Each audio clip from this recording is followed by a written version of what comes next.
Hello everyone, very very good afternoon. एक बार फिर हम आपके अपने यूट्यूब चैनल एग्जाम फोरम में आ चुके हैं। तो चलिए, आज जो हमारी क्लास है, क्लास का 5 डेज है, यानी कि 5वां दिन है। और आज 5वें दिन में हम लोग एक डिस्कस कर रहे हैं, आज एक प्रैक्टिस सेट। और तो चलिए, पहला क्वेश्चन आपकी स्क्रीन पर खुला हुआ है, तो जल्दी से बताना है इस क्वेश्चन का आंसर क्या होगा। तो CHSL 2023 में ये क्वेश्चन आ चुका है, तो आपको बताना है कि ये क्वेश्चन आ चुका है, तो इसका आंसर क्या होगा। तो चलिए, समय ना खर्च करते हुए चलिए देखते हैं कि क्या होगा इसका आंसर। तो अभी आप देख रहे हैं कि 15, 13 और 56 दिया हुआ है। तो अगर आप गौर से समझें तो 15 और 36 को अगर हमने ऐड किया तो हमारे पास ये जो वैल्यू आ रही है, ये कितनी आ रही, 28। और 28 को डबल करेंगे तो हमारे पास वैल्यू आ रही 56। अभी अगर अब हम बात करें तो यहां पर अगर हम ध्यान से समझें तो 11 और 61 को अगर हमने ऐड किया तो हमारे पास कितना आ रहा है, 28 आ रहा है। और 28 को हमने 6 टाइम किया तो हमारे पास आएगा 168। ये तो आपने देखा है कि क्वेश्चंस बन रही कि ये जो भी वैल्यू आ रही है 28 आ रही, और इसको हम लोग जितनी बार भी मल्टीपल करते हैं तो 56 या 168 आ रहा। तो 28 किसी में अगर आ रहा है, तो अगर आपके पास देख रहे हैं कि किसी में भी 28 नहीं आ रहा है, यहां पर 34 आ रहा है, यहां पर कुछ और आ रहा है, तो अभी हम चेक करते हैं कि क्या बनता है।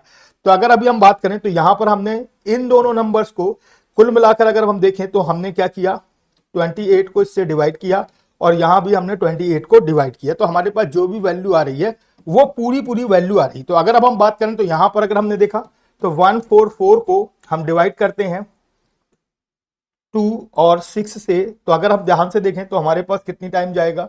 तो ये अगर देखेंगे तो 5 5 6 का 30 की जीरो हासिल लगी 2, 5 दूनी 10, 2 12, ज्यादा हो रहा है। अगर हम 4 बार करेंगे, अगर हमने 4 बार इसको मल्टीप्लाई किया तो 6 चौको 24 की 4 हासिल लगी 2, 4 दूनी 8, 2 10, 104 हो रहा है। तो नो डाउट पहला ऑप्शन तो नहीं होना चाहिए। आगे चेक करेंगे, आपने देखा कि 78 को हमें डिवाइड करना है कितना, तो 3 और 1 4 और 44, तो 44, तो ये भी आप देख रहे हैं कि फुल टाइम नहीं जाएगा। अब अगर हम 204 को डिवाइड करते हैं, 204 को डिवाइड करते हैं 24 से, तो 34 से करते हैं तो हमारे पास कितनी टाइम जाएगा। तो अगर हम ध्यान से देखें तो 3 पचे 15, 3 छंग 18, 8 बार अगर हम करते हैं तो 8 चौको 32 की 2 हासिल लगी 1, 8 टाइम 24, ज्यादा हो जाएगा। 7 बार करें, 7 चौको 28, तो नहीं आना चाहिए पूरा पूरा। 7 तीन 21 नहीं, 6 बार करेंगे तो 6 चौको 24 की 4 हासिल लगी 2, और 6 तीन 18, 2 20, तो 204। तो बहुत बढ़िया, ऑप्शन सी यहाँ पर बिल्कुल करेक्ट आंसर है। तो यहाँ पर ऑप्शन सी बिल्कुल करेक्ट आंसर हो जाएगा। तो उम्मीद है कि यहाँ तक सबको अच्छे से क्लियर हो गया होगा। तो चलिए, आज का सेशन का सेकंड क्वेश्चन स्टार्ट करते हैं। सेकंड क्वेश्चन आपकी स्क्रीन पर ये रहा। कभी भी अगर इस तरीके क्वेश्चन आते हैं जिसमें आपको पर्टिकुलर 1 बाई 1, तो सारा का सारा ऑप्शन आपको चेक करना होगा, क्योंकि यहां पर हमने लॉजिक तो ढूंढ लिया, लेकिन लॉजिक के अकॉर्डिंग कौन सा आंसर है, कौन सा ऑप्शन सही है, उसके लिए हमें सारे ऑप्शन चेक करने होते हैं। अब अगर आप यहां पर देख रहे हैं कि लॉजिक क्या दिया हुआ है, तो यहां पर एक क्वेश्चन देख रहे हैं कि 132 है और 624 है, और यहां पर हमारे पास किया जा रहा है 657। तो अगर सबसे बेसिक नियम है, अगर हम इसको सबसे पहला बेसिक नियम इसको ऐड करते हैं तो ये 6 हो गया, और ये 5 हो गया, और ये 7 हो गया, तो 756 आ रहा। तो अगर आप गौर से देखें तो यहां पर 657 लिख रहा, तो निश्चित रूप से यहां पर जो भी चीजें हैं उसे ऐड करके रिवर्स ऑर्डर में लिख रहा। वैसे ही अगर हम यहां पर बात करें तो 3 2 1 है और 8 4 है, तो यहां पर 5 और 10 और 4 4, तो यहां पर 504 लिख रहा बिल्कुल। तो आपने देखा कि इन दोनों नंबर्स को ऐड करके जो भी नंबर्स आ रहा है उसे हमें रिवर्स ऑर्डर में लिखना है। तो नेक्स्ट टाइम अगर मैं बात करूं तो हमारे पास क्या होगा, 168 को 27 ऐड करेंगे तो 5 6 2 8 9 1, तो 591 आएगा, यानी कि नो डाउट ऑप्शन ए बिल्कुल करेक्ट आंसर है। तो आपने देखा यहां पर जो लॉजिक्स बन रहा वो क्या कर रहा, दोनों नंबर्स को ऐड कर रहा, और जो नंबर्स आ रहा उसे एक्चुअल में वो रिवर्स ऑर्डर में लिख रहा। एक्चुअल में वो क्या कर रहा है, रिवर्स ऑर्डर में लिख रहा है। तो चलिए, सेकंड क्वेश्चन हो गया। थर्ड क्वेश्चन करते हैं, आपकी स्क्रीन पर ये रहा। थर्ड क्वेश्चन आपकी स्क्रीन पर आ चुका है, बहुत आसान क्वेश्चन, एनालॉजी का क्वेश्चन है, और आपको भी पता है कि एनालॉजी का क्वेश्चन सिर्फ और सिर्फ ऑप्शन एलिमिनेट करके आप आसानी से सॉल्व कर सकते हैं। तो बिल्कुल आपने देखा कि O है और P है, O से अगर P आ रहा है तो नो डाउट यहां पर +1 कर रहा। कलर चेंज करके आपको और मैं दिखाता हूं और अच्छा लगेगा। अगर Q की जगह पर T आया तो यहां पर +3 आ रहा। अब अगर सेम पैटर्न हम यहां पर करते हैं तो W में अगर हमने +1 किया तो X आएगा और Z में +3 किया तो हमारे पास C आएगा। तो X और C हमारे पास आंसर होना चाहिए। तो नो डाउट C ऑप्शन बिल्कुल करेक्ट आंसर है। तो यहां पर याद रखेंगे कि जो हमारे पास थर्ड क्वेश्चन है इसका ऑप्शन सी है। तो एनालॉजी बिल्कुल कोडिंग डिकोडिंग के जैसे ही काम करता है कि आपको समझना है कि स्टार्टिंग में दो जो रिलेशंस है वही आपको रिलेशंस बताने हैं, यानी कि फर्स्ट और सेकंड में जो रिलेशंस है उसे आप थर्ड में एप्लीकेबल करेंगे और जो फोर्थ नंबर की वैल्यू आएगी वह निश्चित रूप से क्या होगी, आपकी आंसर होगी। तो ऑप्शन एलिमिनेट करेंगे तो रीजनिंग में एसएससी के पॉइंट ऑफ व्यू से आसानी से क्वेश्चन सॉल्व हो जाएगा। तो क्वेश्चन नंबर 4 आपकी स्क्रीन पर आ चुका है, तो जल्दी से बताएंगे क्वेश्चन नंबर 4 क्या होगा। अब आप ये देख रहे हैं कि वे बिल्कुल से हमारे पास कोडिंग और डिकोडिंग का क्वेश्चन आ गया और यहां के लिए हम लोग एक बेसिक सा फॉर्मेट अपनाते हैं। बेसिक सा फॉर्मेट क्या है कि अगर सबसे पहले देखिए क्या लिखा हुआ RATHER, ये नंबर्स दिया हुआ है। उसके बाद से हमारे पास दिया हुआ TGJU और BS, कुछ इस तरीके से दिया गया। तो हमने आपको बताया एक कॉन्सेप्ट होता है कि कोडिंग डिकोडिंग में हमेशा आपको आपके अपने नियरेस्ट लेटर से उसे कंपेयर कराना होता है। तो R का अगर सबसे नियरेस्ट लेटर तो T है, लेकिन A का अगर हम G से कंपेयर करा रहे तो बहुत गैप हो रहा। तो अगर हम यहां पर देखें तो R का सबसे नियरेस्ट लेटर S पढ़ रहा और R का यहां पर से देखा जाए तो T पढ़ रहा। तो यहां वाली वैल्यू अगर हम गौर से समझते हैं, यहां वाली वैल्यूज में हमने +1 किया है, जबकि यहां पर हमने क्या किया है, +2 किया है। अब A से B जाते हैं और E से G जाते हैं, तो यहां भी हमने +1 किया है और यहां पर हमने +2 किया है। सेम चीज यहां पर हमने +1 किया और यहां पर हमने +2 किया। तो आपने देखा कि लेफ्ट साइड के जो 3 लेटर थे उसमें हमने +1 किया और जो राइट साइड के 3 लेटर थे उसमें हमने +2 किया, लेकिन जो हमारे पास प्लेसमेंट का ऑर्डर लगा वो फुल्ली क्रॉस प्लेसमेंट का ऑर्डर का पैटर्न लग गया, फुल्ली क्रॉस। तो अगर हम यहां पर भी बात करें तो फुल क्रॉस की बात की जाएगी तो यहां पर होता है SAFETY, सेफ्टी के लिए अगर हमको निकालना है। तो अगर हम यहां पर बात करें तो यहां पर हमारे पास +1 है, +1 है, +1 है, +2 है, +2 है और +2 है। आसानी से अब हम लोग निकाल सकते हैं। तो सबसे पहले अगर Y में +2 करते हैं तो हमारे पास नो डाउट A आना चाहिए। फिर T में +2 करते हैं तो हमारे पास V आना चाहिए। फिर E में +2 करते हैं तो हमारे पास क्या आना चाहिए, G आना चाहिए। तो ये H आ रहा, ये गड़बड़ हो गया। उसके बाद से अगर अब हम बात करें तो S में से +1 करेंगे तो हमारे पास T आएगा। तो T सब में दिया हुआ है, कोई दिक्कत नहीं है। A में +1 करेंगे तो B आएगा, तो ये ऑप्शंस भी एलिमिनेट हो गया। और हम F में +1 करेंगे तो हमारे पास G आएगा, तो GBT होना चाहिए। तो GBT, तो A ऑप्शंस भी एलिमिनेट हो गया। तो नो डाउट D ऑप्शंस बिल्कुल करेक्ट है। तो आपने देखा कि यहां पर मैं चीजों को चेक करने के लिए ऑप्शंस को एलिमिनेट कर रहा था और जितनी तेजी से मैं ऑप्शंस को एलिमिनेट करूंगा उतनी ही तेजी से हमारे क्वेश्चंस के आंसर निकलकर बाहर सामने आएंगे। तो बहुत बढ़िया, 4 क्वेश्चन कंप्लीट हो चुका है। नेक्स्ट क्वेश्चन आपकी स्क्रीन पर आ चुका है। जल्दी से क्वेश्चन नंबर 5 आपकी स्क्रीन पर है, तो जल्दी से बताएंगे इसका आंसर क्या होगा। तो यहां पर लिखा है by interchanging giving 2 numbers not a digits which of the following equations will be correct. आपको बोल रहा है कि 4, 5 और 9 को आपस में इंटरचेंज कर दें तो कौन सी इक्वेशंस बिल्कुल एक्यूरेट होगी जो आपके पास आंसर दिया हुआ है। तो अगर मैं पहले की बात करूं तो अगर मैं फर्स्ट की बात कर रहा हूं, आपको दिखाई दे रहा होगा 7, 9 की जगह पर मुझे 5 लिख लेना है और 5 की जगह 9 लिख लेना है और -8 डिवाइड बाई 4। तो मैं अगर इसे हल करता हूं तो यहां पर मेरे पास 2 आ गया और 35 और 9, अगर मैं 35 और 9 की में से -7 करता हूं तो 7 6 42, टोटल 42 आएगा। तो नो डाउट पहला वाला इक्वेशन तो बिल्कुल सही है, नो डाउट पहला इक्वेशन बिल्कुल भी यहां पर सही है। तो अभी हम सेकंड इक्वेशन की बात करते हैं। तो सेकंड इक्वेशन में भी सेम चीज हमको करनी है। 9 की जगह पर मैंने 5 कर लिया, 5 × 3 + 9 डिवाइड बाई 1 और -4। तो अगर हम देखें तो 5 नहीं 15 और इसको हल करेंगे तो 9 आ जाएगा। तो 15 और 9 की बात की जाए तो हमारे पास यहां पर होता है 24 और 24 में से अगर मैंने 4 माइनस किया तो नो डाउट हमारे पास 20 आ गया। तो हमारे पास आपने देखा कि सेकंड इक्वेशंस भी बिल्कुल सही है, यानी कि फर्स्ट इक्वेशंस और सेकंड इक्वेशंस दोनों सही हैं। तो no doubt select the correct option on the below. आपको नीचे करेक्ट आंसर सेलेक्ट करना है, तो आंसर ए हो जाएगा बोथ फर्स्ट एंड सेकंड। अगर हम 9 और 5 को आपस में इंटरचेंज कर रहे हैं तो यहां पर आप देख रहे हैं कि दोनों की दोनों इक्वेशंस हमारे पास बिल्कुल एक्यूरेट आंसर्स दिखाई दे रही हैं और बिल्कुल एक्यूरेट सही हो रही हैं। तो नो डाउट आपने देखा कि आज का 5वां क्वेश्चन कंप्लीट हो गया। नेक्स्ट क्वेश्चन आपकी स्क्रीन पर रहा क्वेश्चन नंबर 6, और इसको जल्दी से बताना है कि यह क्वेश्चन क्या होगा।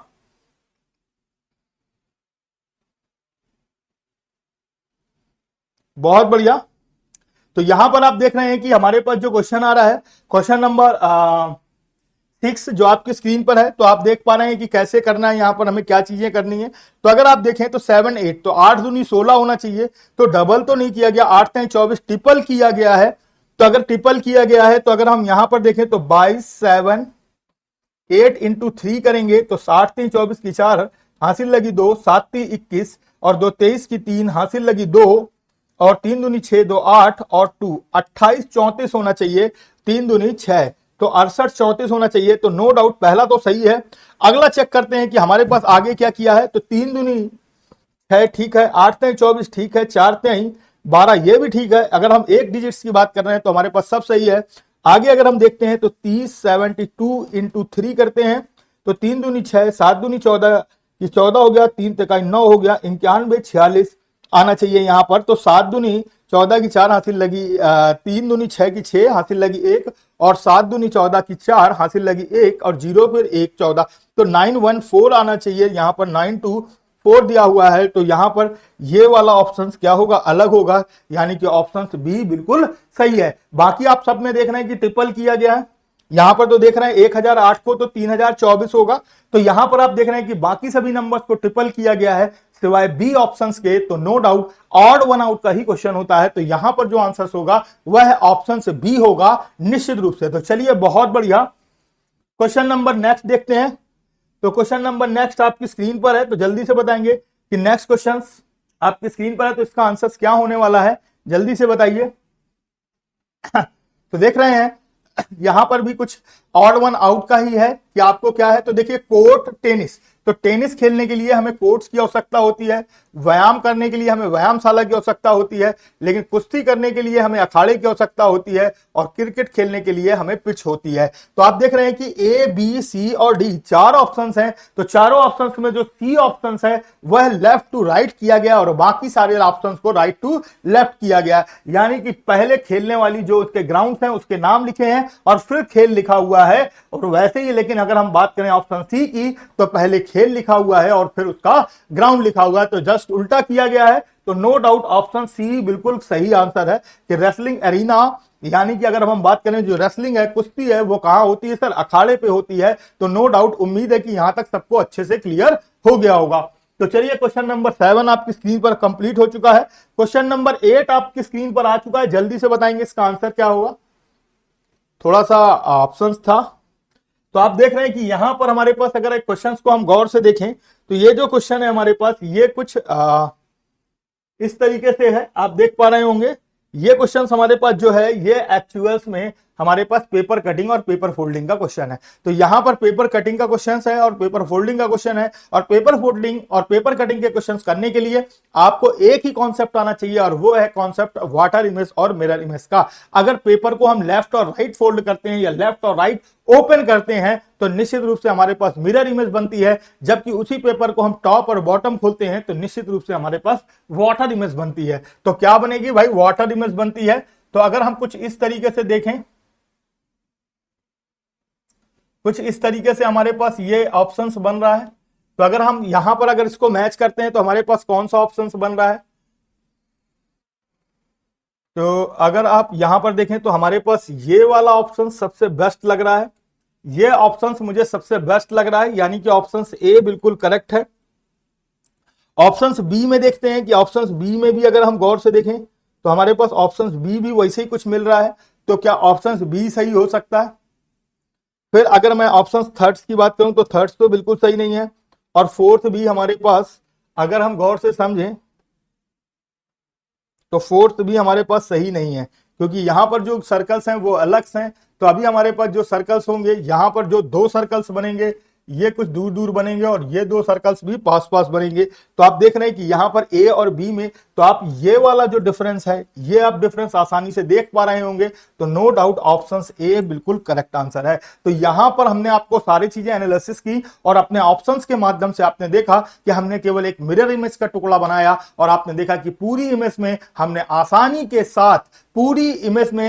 आसानी के साथ अपने आंसर्स को सेलेक्ट कर लिया। तो चलिए क्वेश्चन नंबर नेक्स्ट की ओर बढ़ते हैं और आगे देखते हैं कि क्वेश्चन नंबर कौन सा है।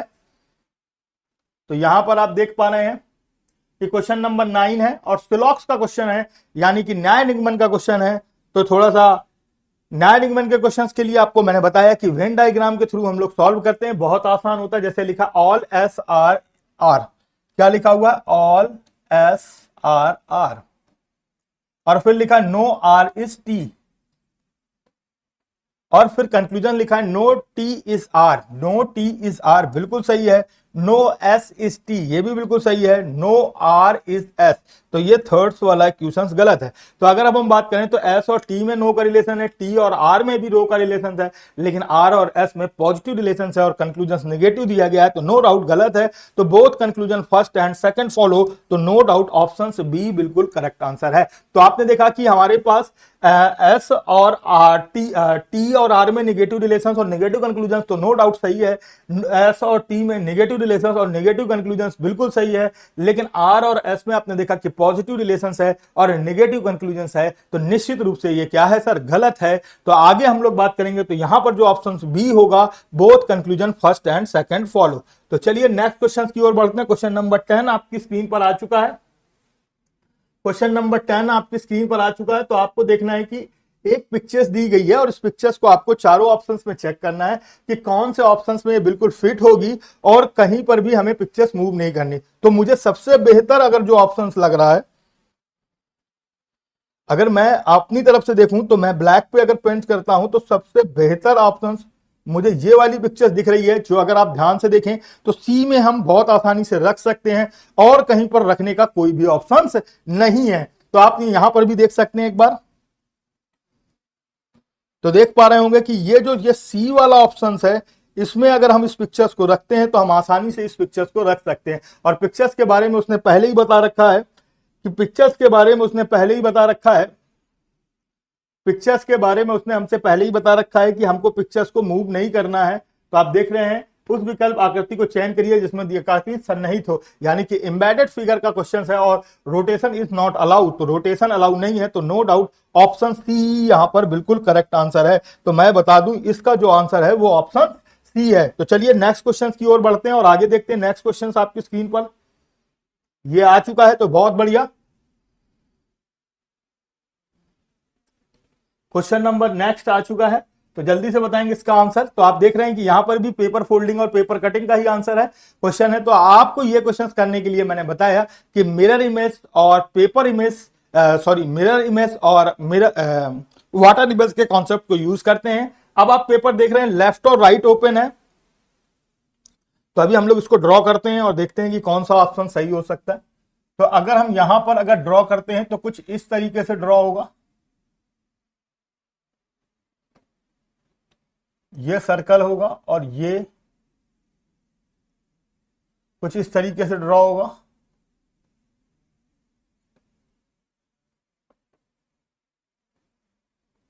ये कुछ इस तरीके से ड्रॉ होगा। अब हमको मैच करना है, तो ये दोनों देखिए मैच हो रहे हैं, ये दोनों अपोजिट डायरेक्शंस में हैं, चारों सर्कल्स हैं, ये लेकिन गड़बड़ हो रहा है, ए ऑप्शन गलत। तो ये हमारे पास अपोजिट्स हैं, ये भी हमारे पास क्या है अपोजिट्स हैं, ये चारों सर्कल्स हैं और ये, लेकिन ये वाला पोर्शन गड़बड़ा रहा है, इसमें ये वाला पोर्शन गड़बड़ा रहा है, तो बी ऑप्शन एलिमिनेट हो गया। यहां पर अगर हम देखें तो ये चारों सही हैं, ये भी सही है, ये लेकिन आमने सामने है और ये हमारे पास अपोजिट्स हैं, तो नो डाउट सी ऑप्शन बिल्कुल ठीक है। तो यहां पर जो आंसर ठीक है सी, और डी में आप देख रहे हैं ये वाला पोर्शन गड़बड़ हो रहा, तो नो डाउट ऑप्शन डी बिल्कुल सही है। तो यहां पर हमारे पास जो आंसर होगा वो कौन सा होगा सर, ऑप्शन डी, सॉरी यहां पर हमारे पास ठीक है ऑप्शन सी होगा, डी नहीं होगा, डी भी गड़बड़ है, तो ऑप्शन सी बिल्कुल करेक्ट आंसर होगा। तो इस क्वेश्चन का आंसर क्या है, ऑप्शन सी। तो चलिए नेक्स्ट क्वेश्चन की ओर बढ़ते हैं। नेक्स्ट क्वेश्चन देखते हैं कि क्या होगा। क्वेश्चन नंबर 12 आपकी स्क्रीन पर आ चुका है। बहुत बढ़िया क्वेश्चन है, आपको मैंने बताया कई बार इस तरीके के फिगर्स आ चुके हैं, कई प्रैक्टिस सेट में, लगभग हर एक प्रैक्टिस सेट में इस तरीके का क्वेश्चन आ रहा है जिसमें ट्राइंगल्स हैं, चतुर्भुज हैं, स्क्वायर्स हैं, ये पूछता रहता है। तो आपको बहुत आसानी से इस तरीके के क्वेश्चन सॉल्व करने हैं। तो इस तरीके के क्वेश्चन सॉल्व करने के लिए मैंने आपको एक बेसिक सा कॉन्सेप्ट बताया। 1 2 तो कितना हो गया बेटा 3, 1 2 कितना हो गया 3, 1 2 कितना हो गया 3, 1 2 3 कितना हो गया सर 6। तो 9 और 6 15 चतुर्भुज तो यही होगा। अब देखिए 15 तो ऑप्शन है नहीं, तो 15 तो यही होगा। अब अगर हम बात करें तो अब हमें कैसे काउंट करना है, तो अगर आप गौर से समझे, मैं कलर चेंज कर लेता हूं। एक आप देख रहे हैं ये वाला हम लोग गिनती करेंगे क्योंकि हमने ऊपर के ही गिनती की है 3, और एक हम ये वाला गिनती करेंगे तो कितने हो गए 2, 15 और 2 कितने हो गए सर 17। सेम चीज एक हम ये वाला गिनती करेंगे और एक हम लोग ये वाला गिनती करेंगे, तो हमारे पास कितने हो गए 2 और हो गए। उसके बाद से अगर हम आगे बात करें तो हम लोगों ने देखा कि कितने हुए 15 और 4 19, 19 भी अभी ऑप्शंस नहीं है। तो अभी आप देखिए एक ये वाला हम काउंट करेंगे और एक ये वाला काउंट करेंगे। 19 और 2 कितने हो गए सर 21 हो गए। 19 और 2 अगर आप ध्यान से देखें तो 21 हो गए। अब अगर आप हम गौर से समझें तो आपने देखा कि ये दोनों काउंट किए। अब हम लोग एक और करते हैं, ये वाला अभी हम लोगों ने काउंट नहीं किया था, तो एक हम लोगों ने ये वाला काउंट कर लिया, तो कितने हो गए। तो आपने देखा कि 15 6 21 और एक 22 हो गए हैं। कितने स्क्वायर्स हो गए हैं 22, और 22 के बाद एक ये वाला काउंट करेंगे हम लोग, तो कितने हो गए हैं सर 23। तो 23 ऑप्शंस हो सकता है कि हो, लेकिन यहां पर 24 और 25 है। लेकिन अगर हमारे पास 23 ऑप्शंस मिल रहा है तो हम टिक कर सकते हैं, लेकिन हमारे पास देख रहे हैं कि कोई भी स्क्वायर से छूटा तो नहीं है। तो अगर हम गौर से देखें तो हमारे पास कोई भी स्क्वायर से छूटा नहीं है। आराम से आप देख पा रहे हैं कि हमारे पास जो टोटल स्क्वायर्स की संख्या है या चतुर्भुज की संख्या है वो टोटल कितनी आ रही है 23 आ रही है।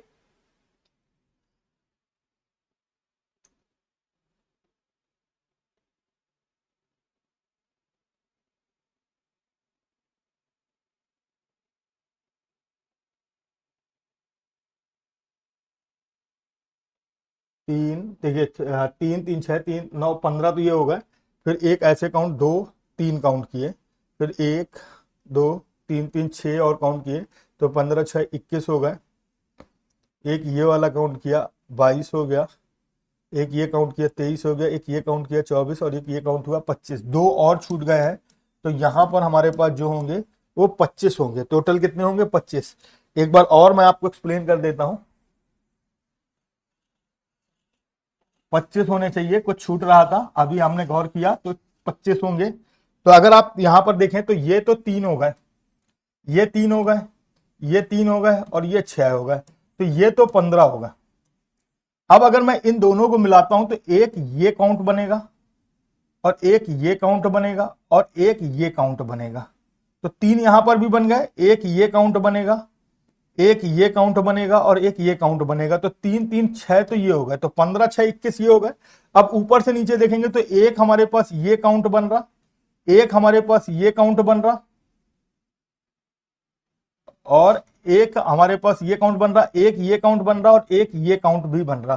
तो अभी हमारे पास 3 और एक 4 एक 5 और बन गए, तो 15 6 21 और सॉरी 4 बन गए, 15 6 21 और 4 और बन गए। तो देखिए एक काउंट, दो काउंट, एक बड़ा वाला 3 काउंट और एक ये बीच वाला 4 काउंट। तो 15 6 21 4 25। तो नो डाउट ऑप्शन डी बिल्कुल करेक्ट आंसर है। तो यहां पर ऑप्शन डी बिल्कुल करेक्ट आंसर हो जाएगा, तो ध्यान रखेंगे। नेक्स्ट क्वेश्चन आपकी स्क्रीन पर आ चुका है, जल्दी से बताएंगे।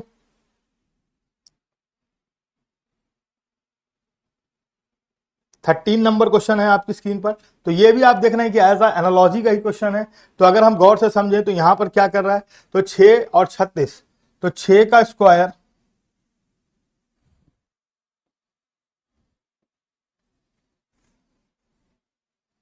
छह का स्क्वायर 36 और 36 गुणे 3, 7 का स्क्वायर 49 और 9 सत्ते और 7 9 3 27 गुणे 3। इसी तरीके से 8 का स्क्वायर,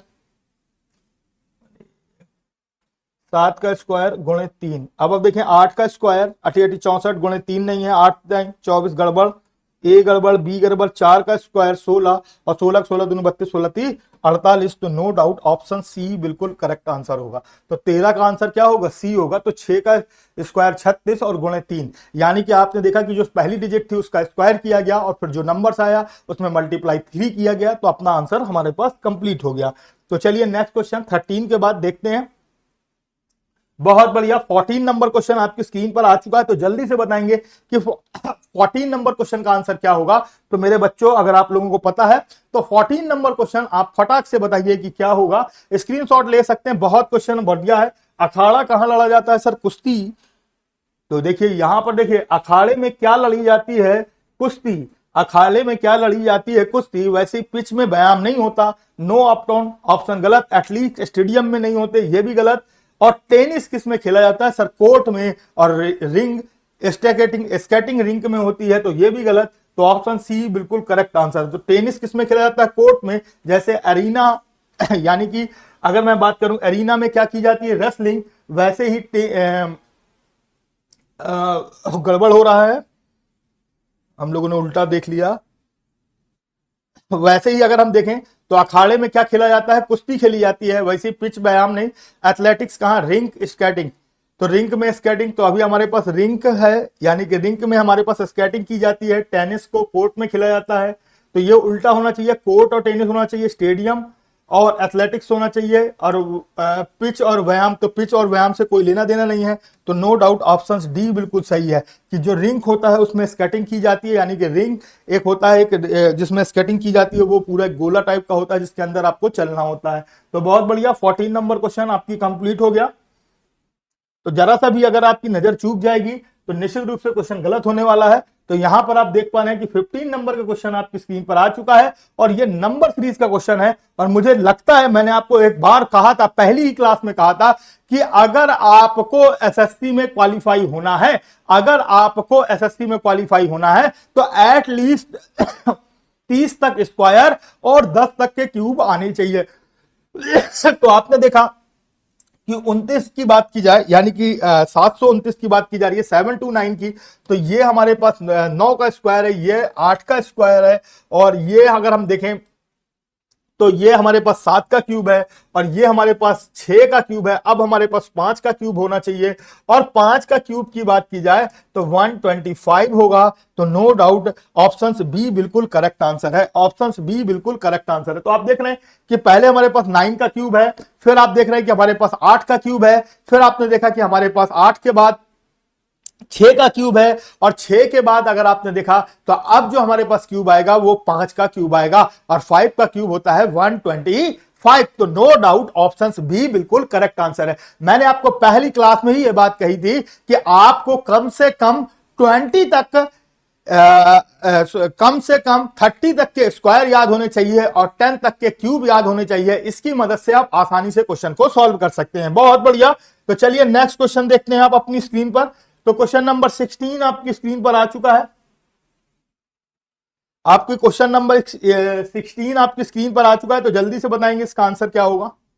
तो यहां पर भी देख रहे हैं कि आप अगर ध्यान से देखें तो select the correct option from below. तो HI और EWON। तो देखिए यहां पर हमारे पास क्या किया गया, O के बाद क्या किया गया, O में अगर हम बात करें तो प्लस, सॉरी O में प्लस नहीं किया गया, -1 करके हमारे पास N आ गया, और N में से हमारे पास -3 करके क्या आ गया, K आ गया।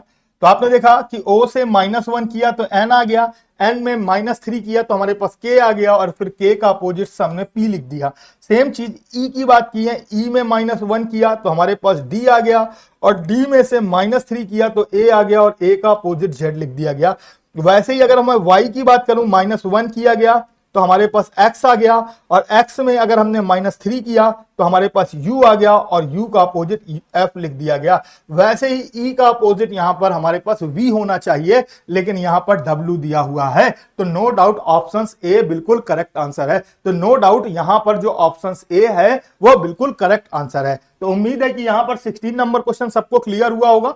नेक्स्ट क्वेश्चन की ओर बढ़ते हैं आगे और देखते हैं कि क्वेश्चन नंबर 17 आपकी स्क्रीन पर है और कोडिंग डिकोडिंग का क्वेश्चन है, बहुत बढ़िया। इसी तरीके के देखिए छोटे छोटे क्वेश्चन हमारे पास चाइनीज कोडिंग के आ जाते हैं, जिसके माध्यम से हम आसानी से क्वेश्चन को सॉल्व कर सकते हैं। तो यहां पर चाइनीज कोडिंग का क्वेश्चन आ चुका है और आपको देखना है, मैंने सिखाया भी है। तो देखिए यहां पर अगर आप कॉमन फैक्टर्स देखते हैं तो TOL है और यहां पर TALE है। तो अगर हम यहां पर देखें तो T बस मिल रहा है, तो यहां पर आप देख रहे हैं कि 7 बस हमारे पास स्केल हो रहा है, 7 बस स्केल हो रहा है। और काइट में देखेंगे तो KITE, तो देखिए 7 की बात की जाए तो पहले है, लेकिन यहां पर 7 अलग है, तो KITE में बात करेंगे और SEAN में बात करेंगे। तो आप यहां पर देख सकते हैं कि हमारे पास E बस केवल मैच हो रहा है, केवल क्या मैच हो रहा है, E।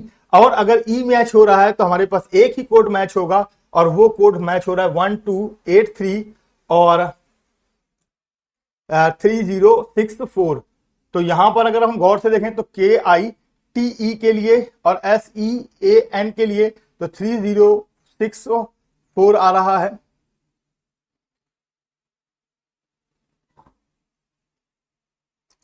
तो यहां पर कॉमन क्या होगा, तो देखिए 3। तो यहां पर आपने देखा कि यहां पर भी 3 कॉमन आ रहा है और यहां पर भी हमारे पास 3 कॉमन आ रहा है कि नहीं आ रहा। अब अगर हम इसी तरीके से देखें तो एस का चाहिए, ओ का चाहिए और एन का चाहिए, एस का चाहिए, ओ का चाहिए और एन का चाहिए। अब अगर हमने यहां पर देखा तो यहां पर से हमारे पास 7 चला गया और ओ एन का चाहिए। तो अगर हम ध्यान से देखें तो यहां पर अभी हम लोग क्या निकाल सकते हैं भाई, 3 निकाल लिया। अब फर्स्ट और थर्ड्स की बात करेंगे, फर्स्ट और थर्ड्स में देखिए तो ई आ रहा है, क्या आ रहा है, ई। तो ई में अगर आप ध्यान से देखें तो 3 है, यहां भी 3 कॉमन हो गया ई का। अब अगर हम बात करें तो यहां पर फर्स्ट और फोर्थ में अगर हम देखेंगे तो ए कॉमन आ रहा है, तो ए यहां पर है और ए हमें यहां पर भी है। 7 निकल गया, ओ निकल गया और ए निकालना है हमको। तो ए एल के लिए अगर हम देखें तो 7 2 3 4 है और 7 2 यहां से एलिमिनेट हो गया और 3 एलिमिनेट हो गया और यहां पर बच गया 1 और 9। तो 1 एलिमिनेट होगा और एन 9 बच जाएगा, तो 9 किसके लिए हो गया, ओ के लिए हो गया। और यहां पर एन बच जाएगा तो एन किसके लिए हो जाएगा, 1 के लिए हो जाएगा। तो 9 और 1 होना चाहिए। तो देखिए 9 और 1, तो 9 और 1 2 में है। अभी अगर हमको एस का ही केवल कोड निकालना है, किसका निकालना है सर, एस का। तो आपने देखा कि ए निकल गया, एन निकल गया, ई निकल गया, एस बच गया। तो एस के लिए अगर हम बात करें तो हमारे पास यहां पर एस के लिए केवल नंबर जो बच रहा है वो क्या बच रहा है, 4 आप देख रहे हैं कॉमन है, लेकिन यहां पर 6 कॉमन नहीं, तो 6 9 1 होना चाहिए। तो 9 1 6 है, क्योंकि ऑर्डर में तो लिखा नहीं है, तो ऑप्शन बी बिल्कुल करेक्ट आंसर है। उम्मीद है कि 17 नंबर का क्वेश्चन सबको आसानी से समझ में आ गया होगा। तो चलिए नेक्स्ट क्वेश्चन की ओर बढ़ते हैं और देखते हैं कि 18 नंबर का क्वेश्चन आपकी स्क्रीन पर कौन सा दिखा रहा है। तो 18 नंबर भी आप देख रहे हैं कि सीरीज का ये क्वेश्चन दिखा रहा है हमारे पास। 18 में भी आप देख पा रहे होंगे कि सीरीज का एक क्वेश्चन है, बहुत आसान है। तो यहां से ये पिक्चर्स आई है, यहां से ये पिक्चर्स आई है। तो आपने देखा कि यहां पर हमारे पास क्या हुआ है, पिक्चर्स चेंज हुई है। अब आप यहां पर से देखेंगे तो अगर हम पिक्चर्स को देखें आसानी से तो पिक्चर्स में क्या हुआ है, अगर हम इसको इससे कंपेयर कराएं और इसको इससे, तो फिर हम नेक्स्ट पिक्चर्स निकाल सकते हैं।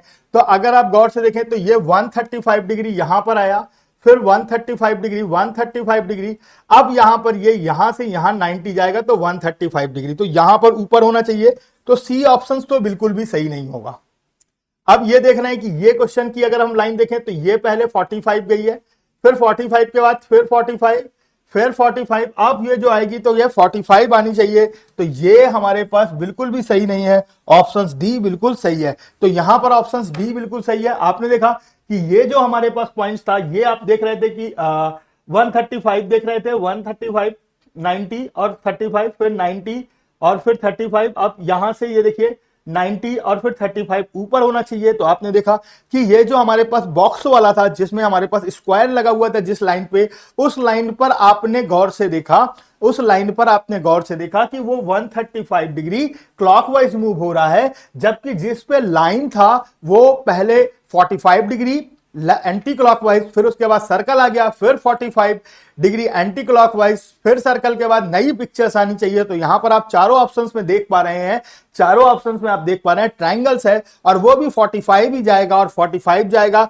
तो नो डाउट ऑप्शन डी बिल्कुल करेक्ट आंसर हो जाएगा। आप देख रहे हैं यहां से अगर हम इसको 45 करेंगे तो इस पॉइंट से इस पॉइंट तक 45 ही होगा। अब अगर हम बात करें तो नेक्स्ट क्वेश्चन आपकी स्क्रीन पर आ चुका है। तो 19 नंबर का क्वेश्चन आपकी स्क्रीन पर है, तो जल्दी से बताएंगे ये क्वेश्चन का आंसर क्या होगा।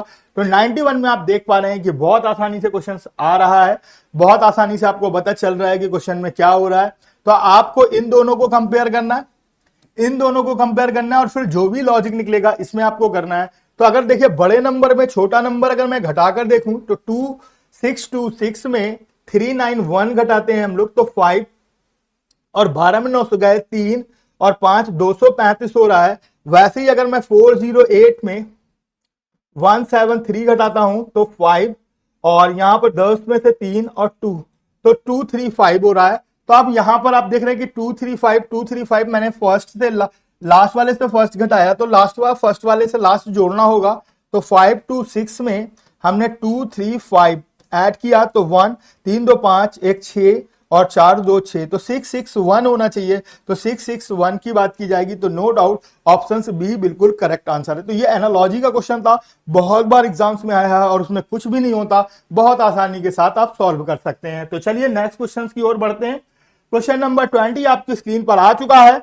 तो जल्दी से बताएंगे कि 20 नंबर क्वेश्चन बहुत बढ़िया, मिसिंग सीरीज भी कहते हैं इसे और फिल इन द ब्लैंक्स भी कहते हैं, यानी कि फिल इन द ब्लैंक्स वाली सीरीज भी कहते हैं और मिसिंग सीरीज भी कहते हैं। तो आप ध्यान से समझे तो देखिए ये 2 पार्ट्स में सीरीज या 3 पार्ट्स में दिख रही है मुझको। तो एन जे एल बनाना है, एन जे एल फिर और एल के बाद सी है तो जे और एन। तो आप देख रहे हैं कि आसानी से भर पा रहा है। और पी के बाद क्या था, पी के बाद आर भरना था, P R N J L C. अब यहां पर P R N J L C, P R N J L, L के बाद क्या था सी और P, P R N J L C. तो देखिए आसानी से पता चल गया। तो सबसे पहले हमारे पास आर भरेगा, आर के बाद अगला लेटर एल भरेगा, एल के बाद अगला लेटर हमको पी भरना है, पी के बाद अगला लेटर हमको एन भरना है। तो आप देख रहे हैं कि ऑप्शन ए बिल्कुल करेक्ट आंसर है। तो इस तरीके की सीरीज को आपने देखा कि हमने 1 2 3 4, तो देखिए 5 5 की थी, 6 6 की थी, 24 थी, तो एक बड़ा पेयर बन रहा था। आसानी से आप इस तरह की सीरीज को देखकर रिवील कर सकते हैं और इसके आंसर आसानी से निकाल सकते हैं। तो बहुत बढ़िया। Next question, question number next 22 के बाद अगर हम देखते हैं तो 21 नंबर का क्वेश्चन आपकी स्क्रीन पर आ चुका है। तो आपको बताना इसका आंसर क्या होगा। तो आपने देखा कि ये पिक्चर्स एम्बेडेड हो और उसको रोटेट नहीं करना है। तो एम्बेडेड फिगर का क्वेश्चन है ये, किस फिगर का है, एम्बेडेड फिगर का। तो अगर आप गौर से देखें तो आसानी से पता चल रहा है कि ये बाहर वाला जो पोर्शन है ये सब में इंक्लूडेड है। अब बीच वाले पोर्शंस की बात की जाए तो बीच वाला पोर्शंस अगर आप गौर से देखें तो हमारे पास किसी में इंक्लूडेड है या नहीं है, क्योंकि हमारे पास लिखा है rotation is not allowed, rotation हमारे पास अलाउड नहीं है। तो आप देख रहे हैं कि ये जो क्वेश्चन है, इस क्वेश्चन में ये जो लाइन है ये एक्स्ट्रा है। इस क्वेश्चन में अगर ये ध्यान से देखें तो ये लाइन एक्स्ट्रा दी हुई है और ये लाइन कहीं पर भी नहीं है। तो हमारे पास जब कोई पर भी नहीं है तो क्वेश्चन में हो सकता है कि प्रिंटिंग में थोड़ा सा मिसमैच हो गया हो। तो आप देख पा रहे हैं कि यहां पर ये ही एक ऑप्शन बन रहा, ऑप्शन ए। इसके अलावा किसी भी ऑप्शन में यह फिगर एम्बेडेड नहीं हो सकती। तो नो डाउट ऑप्शन ए बिल्कुल सही है। तो कभी कभी ऐसा एग्जाम्स के पॉइंट ऑफ व्यू से हो जाता है कि कुछ क्वेश्चंस में, क्योंकि ये ऑनलाइन एग्जाम्स है और ऑनलाइन एग्जाम्स में फिगर के क्वेश्चंस में हमेशा थोड़ा बहुत प्रॉब्लम्स रहता है। तो आपको ये थोड़ा सा अंडरस्टूड रहना होगा ताकि हम आसानी से इस तरीके के क्वेश्चन को जस्टिफाई कर सकें और अपने आंसर्स को लगा सकें। तो बहुत बढ़िया, क्वेश्चन नंबर 21 कंप्लीट हो गया है। क्वेश्चन नंबर 22 आपकी स्क्रीन पर ये रहा और जल्दी से बताएंगे। ब्लड रिलेशन का क्वेश्चन आ गया, बहुत बढ़िया।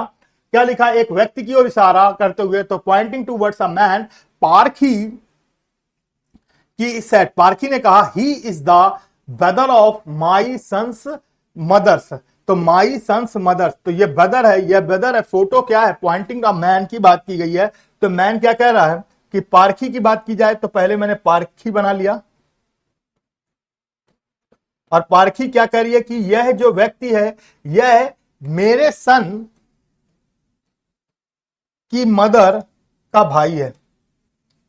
क्या है, ब्रदर है। तो पारखी का भाई है। अब बोल रहा है कि how is man related to Parkhi husband. तो पारखी का तो हस्बैंड ये हो गया और पारखी के हस्बैंड से अगर मैन की बात करेंगे तो नो डाउट आंसर क्या होगा sir, brother in law, Hindi में बोले तो साला। तो ब्रदर इन लॉ के बारे में मैं बता दूं कि ब्रदर इन लॉ केवल एक रिलेशंस के लिए नहीं होता, हिंदी में बात करें तो 6 रिलेशंस के लिए ब्रदर इन लॉ यूज होता है। तो कौन कौन से के लिए यूज होता है? सबसे पहले साले के लिए, जीजा के लिए, देवर के लिए, जेठ के लिए, नंदोई के लिए और साढ़ू के लिए, यानी कि 6 रिलेशंस के लिए हम लोग ब्रदर इन लॉ को यूज करते हैं। और ऐसे ही सिस्टर इन लॉ को भी हम 6 रिलेशंस के लिए यूज करते हैं। किसको किसको? सबसे पहला साली, फिर भाभी, फिर ननन, फिर जेठानी, देवरानी और सरहज, यानी कि टोटल 6 रिलेशंस के लिए सिस्टर इन लॉ भी यूज होता है। तो हिंदी वाले कंफ्यूज नहीं होंगे और क्वेश्चन को इंग्लिश में देखकर अपना आंसर टिक करेंगे। आगे देखते हैं, यहां पर अभी आप देख रहे हैं कि कौन सा ऑर्डर की बात की है, 5th पोजीशन पूछ रहा है। कौन सा पोजीशन पूछ रहा है? 5th position. और ऑर्डर कौन सा है सर? Dictionary order. तो डिक्शनरी ऑर्डर में हमारे पास 5th पोजीशन पर पूछ रहा है। तो अगर हम देखें तो SUPE तक और R तक सब कंफर्म दिख रहा है। अब हमको इसके आगे देखना है। तो सबसे पहले हमारे पास जो I है वो सबसे पहली पोजीशन पर चला जाएगा। I के बाद P जो है वो दूसरी पोजीशन पर आ जाएगा और S जो है वो तीसरी पोजीशन पर आ जाएगा। अब देखिए V है और V के बाद जो E है ये चौथी पोजीशन पर आएगा और I जो है वो 5वीं पोजीशन पर आएगा। तो सुपरवाइज शब्द जो है वो क्या है? 5वीं पोजीशन पर है, 5th पोजीशन की बात कर रहा है। तो सुपरवाइज 5th पोजीशन पर है। तो नो डाउट 23 नंबर क्वेश्चन का आंसर ऑप्शन सी बिल्कुल करेक्ट होगा। तो क्या होगा? ऑप्शन सी ही बिल्कुल करेक्ट आंसर होगा। तो चलिए नेक्स्ट क्वेश्चन की ओर बढ़ते हैं और नेक्स्ट क्वेश्चन में देखते हैं कि क्या होगा इसका आंसर। तो बहुत बढ़िया, क्वेश्चन नंबर 24 आ चुका है और टोक्यो जापान। तो टोक्यो किसकी राजधानी है सर? जापान की राजधानी है। आपको देखिए यहां पर थोड़ा बहुत सा जीएस वाला नॉलेज रखना होगा। टोक्यो किसकी राजधानी है? जापान की। वैसे ही पेरिस किसकी राजधानी है? फ्रांस की। तो पेरिस जो राजधानी होती है वो किसकी होती है सर? फ्रांस की। तो अगर मैं बात करूं तो टोक्यो जापान की राजधानी है, वैसे ही पेरिस फ्रांस की राजधानी है। तो निश्चित रूप से यहां पर जो आंसर होगा वो ऑप्शन बी होगा बिल्कुल। तो आज की क्लास का लास्ट क्वेश्चन आपकी स्क्रीन पर आने वाला है। तो जल्दी से बताएंगे ये 25 नंबर का क्वेश्चन का आंसर क्या होगा और फटाफट बताइए। लिखा है how many tablets are only car. कितने टैबलेट्स ऐसे हैं जो कार पे हैं? बिल्कुल ओनली की बात की गई है तो उसमें कोई और नहीं होगा। तो आप देख रहे हैं कि हमको 2 इक्विपमेंट चाहिए। कितने इक्विपमेंट चाहिए? एक टैबलेट चाहिए और एक कार चाहिए। तो टैबलेट और कार में कॉमन हो लेकिन इसके अलावा कोई और ना कॉमन हो। तो मैं यहां पर आपको बता दूं कि आप ये वाला पोर्शन अगर गौर से देख रहे हैं, ये येलो कलर से मैं किए दे रहा हूं, ये वाला अगर आप पोर्शन देख रहे हैं जो येलो कलर के अंदर है, इसमें आप देख रहे हैं कि कार भी शामिल है और टैबलेट भी शामिल है। तो नो डाउट यहां पर जो नंबर्स 8 नंबर्स है यही हमारा आंसर होगा। तो ऑप्शन सी बिल्कुल करेक्ट आंसर है। तो उम्मीद है कि यहां तक बिल्कुल सबको क्लियर हुआ होगा। यहां तक उम्मीद है कि सबको क्लियर हुआ होगा। आज का ये जो 25 क्वेश्चन था ये आपकी स्क्रीन पर आ चुका था और इसे हम लोगों ने सॉल्व किया। तो बिल्कुल इसी तरीके के और प्रैक्टिस सेट के साथ मेरे साथ जुड़े रहे एग्जाम फोरम आपके अपने यूट्यूब चैनल पर। तो थैंक यू क्लास, फिर मिलते हैं एक छोटे से ब्रेक के बाद कल इसी समय। तो थैंक यू वेरी वेरी धन्यवाद।